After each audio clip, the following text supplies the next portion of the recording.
उत्तर प्रदेश विधानसभा में इन दिनों vision document 2047 को लेकर गहन चर्चा हो रही है। यह दस्तावेज प्रदेश के भविष्य को संवारने और विकास की नई दिशा तय करने के लिए तैयार किया गया है। इस चर्चा के बीच समाजवादी पार्टी के विधायक पूजा पाल का एक बयान सुर्खियों में छाया हुआ है।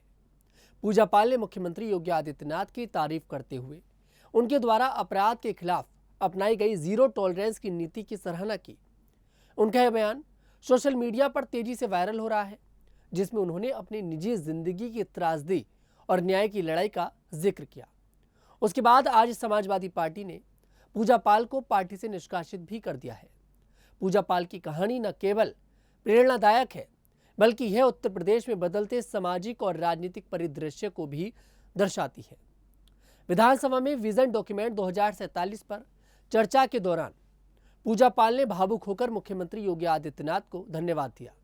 उन्होंने कहा, जब मैं अपनी लड़ाई से थकने लगी थी तब मुख्यमंत्री योगी आदित्यनाथ ने मुझे न्याय दिलाया और अतीक अहमद जैसे अपराधी को मिट्टी में मिलाया। पूजा पाल ने आगे कहा, मुख्यमंत्री ने जीरो टॉलरेंस की नीति लागू करके मुझ जैसी कई महिलाओं को न्याय दिलाया है। मेरे पति की हत्या किसने की यह सभी जानते हैं। मैं मुख्यमंत्री का तहे दिल से शुक्रिया अदा करना चाहती हूं। इस बयान में पूजा पाल ने अपनी निजी जिंदगी की त्रासदी को उजागर करते हुए योगी सरकार की अपराध विरोधी नीतियों की तारीफ की। पूजा पाल का यह बयान इसलिए भी महत्वपूर्ण है क्योंकि यह न केवल उनकी व्यक्तिगत कहानी को सामने लाता है, बल्कि यह उत्तर प्रदेश में कानून व्यवस्था की स्थिति में सुधार और अपराधियों के खिलाफ सख्त कार्रवाई को भी रेखांकित करता है।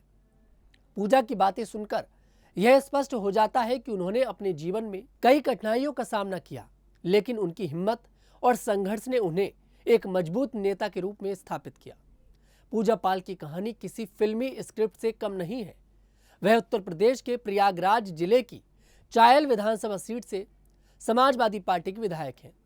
उनकी जिंदगी तब पूरी तरह बदल गई जब उनकी शादी के मात्र 9 दिन बाद उनके पति बसपा विधायक राजू पाल की हत्या कर दी गई। पूजा की शादी 16 जनवरी 2005 को राजू पाल से हुई थी, लेकिन 25 जनवरी 2005 को अतीक अहमद के गुर्गों ने राजू पाल को सरेआम गोलियों से भूनकर उनकी हत्या कर दी। इस घटना ने पूजा को विधवा बना दिया और उनकी जिंदगी को पूरी तरह से बदल कर रख दिया।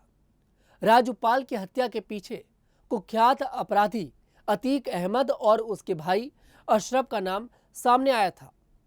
इस हत्याकांड में उमेश पाल भी एक महत्वपूर्ण गवाह थे। पूजा ने अपने पति की हत्या के बाद हार नहीं मानी। उन्होंने न केवल अपने परिवार की जिम्मेदारी संभाली, बल्कि अपराधियों को सजा दिलाने के लिए एक लंबी कानूनी और सामाजिक लड़ाई भी लड़ी। इस दौरान उन्हें कई चुनौतियों का सामना भी करना पड़ा, लेकिन उन्होंने हिम्मत नहीं हारी। पूजा पाल ने बताया कि अतीक अहमद जैसे अपराधियों के खिलाफ उस समय कोई भी खुलकर बोलने को तैयार नहीं था। उनकी ताकत और प्रभाव इतना था कि लोग डरते थे, लेकिन पूजा ने हार नहीं मानी। उन्होंने अपनी आवाज बुलंद की और अपने पति के हत्यारों को सजा दिलाने की ठानी। इस लड़ाई में उन्हें कई बार निराशा का सामना भी करना पड़ा, लेकिन योगी आदित्यनाथ के नेतृत्व में उत्तर प्रदेश सरकार ने अपराध के खिलाफ सख्त रुख अपनाया। पूजा ने कहा कि जब वह इस लड़ाई से थकने लगी थी तब मुख्यमंत्री ने उन्हें न्याय दिलाने में मदद की। पिछले साल उमेश पाल, जो राजू पाल हत्याकांड के महत्वपूर्ण गवाह थे, उनकी भी गोली और बमों से हमला कर हत्या कर दी गई थी। इस हमले में उत्तर प्रदेश पुलिस के 2 जवान भी शहीद हो गए थे। उमेश पाल की हत्या के कुछ महीनों बाद ही अतीक अहमद और उसके भाई अशरफ की भी गोली मारकर हत्या कर दी गई थी। इसके बाद ही अतीक के बेटे को भी पुलिस मुठभेड़ में मार गिराया गया। इन घटनाओं ने पूजा पाल को उनके पति की हत्या का न्याय दिलाने में एक तरह से राहत दी। राजू पाल की हत्या के बाद पूजा ने न केवल न्याय की लड़ाई लड़ी, बल्कि अपने पति की राजनीतिक विरासत को भी आगे बढ़ाया। उन्होंने बसपा के टिकट पर राजनीति में एंट्री करी और बाद में समाजवादी पार्टी में शामिल हो गई। वर्तमान में वह चायल विधानसभा सीट से सपा की विधायक हैं। पूजा ने अपनी मेहनत और लगन से न केवल अपने क्षेत्र में पहचान बनाई, बल्कि एक ऐसी महिला नेता के रूप में उभरी जो दूसरों के लिए प्रेरणा का स्रोत है। उनकी कहानी साहस, दृढ़ता और संघर्ष की मिसाल है। विजन डॉक्यूमेंट 2047 उत्तर प्रदेश के विकास के लिए एक महत्वाकांक्षी योजना है। इस दस्तावेज में शिक्षा, स्वास्थ्य, बुनियादी ढांचे, रोजगार और कानून व्यवस्था जैसे क्षेत्रों में सुधार की बातें की गई हैं।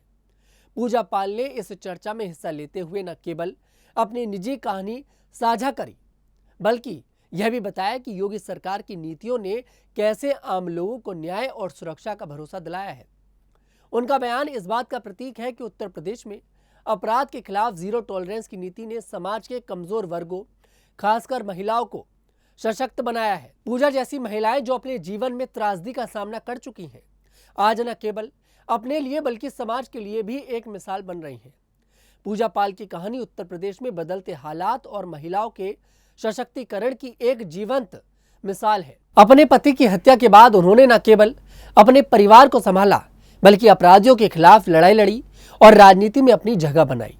उनका योगी आदित्यनाथ की तारीफ करना और विजन डॉक्यूमेंट 2047 की चर्चा में सक्रिय हिस्सा लेना यह दर्शाता है कि वह न केवल एक महिला विधायक है, बल्कि एक ऐसी महिला है जो समाज में बदलाव लाने के लिए प्रतिबद्ध है। पूजा पाल की यह कहानी हर उस व्यक्ति के लिए प्रेरणा है जो मुश्किल हालात में भी हार नहीं मानते और अपने हक के लिए लड़ाई लड़ते हैं। रिपोर्ट आपको कैसी लगी कमेंट सेक्शन में जरूर बताइएगा। मैं तनुज दीक्षित फिर आपसे मुलाकात करूंगा, तब तक के लिए हमारे साथ देखते रहिएगा न्यूज़ 15।